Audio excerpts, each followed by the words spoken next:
Hey everybody, K-Mac here on what has certainly been a very busy day for the Atlanta Braves as they acquire the local kid, Parkview High School's own Matt Olson, in a big blockbuster deal with the Oakland Athletics, including a couple of top prospects headed back to the West Coast, most notably Christian Pache, who was the opening day center fielder for the Braves a year ago, and Shea Langoliers, who many believed could be a mainstay for the Braves behind the plate after Travis d'Arnaud and Manny Piña's tenure with the team comes to an end. Now, I know a lot of folks out there are upset because they feel like this certainly signals the end of the Freddie Freeman era here in Atlanta, and we will certainly have plenty of time to talk about what Freddie's legacy and what he will mean in the history of the Braves organization, what that will be. But today, obviously, focusing on this deal and what this means in the immediacy for the Atlanta Braves. Of course, the all-off season, we've talked about what are they going to do at first base? What if Freddie Freeman is not back? Well, spring training is well underway.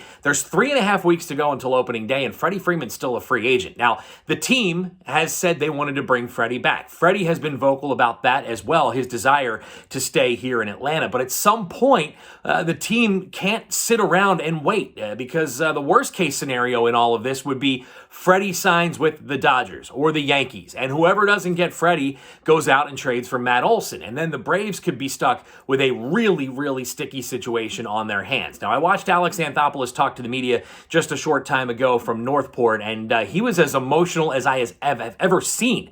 Obviously, him and Freddie have a bond. He knows what Freddie has meant to this organization. Heck, you see it right above my head. Big part of that Braves World Series team a year ago, and of course an MVP 2 seasons ago. But ultimately, this does come down to a business decision, and one that Alex said was the hardest he's had to make in his time here in Atlanta. Probably the hardest decision he's had to make as a general manager at any point throughout the course of his professional career. So the Braves, they move on. Now, what does this mean for Freddie? Well, does he end up in LA? Does he end up in the Bronx?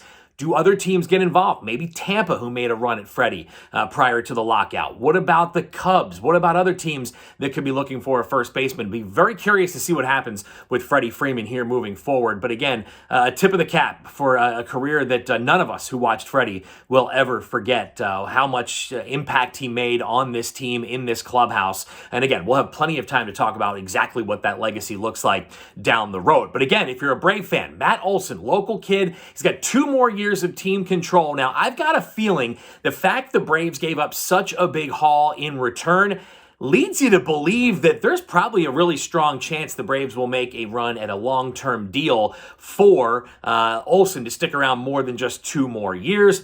Talked to some folks here this afternoon, and it sounds like Langoliers maybe wasn't as highly regarded as some of us thought about his future behind the plate for the Braves. Remember, they locked up d'Arnaud for 2 years, and Manny Piña also got a 2-year deal, so that he really was blocked for the next couple of seasons.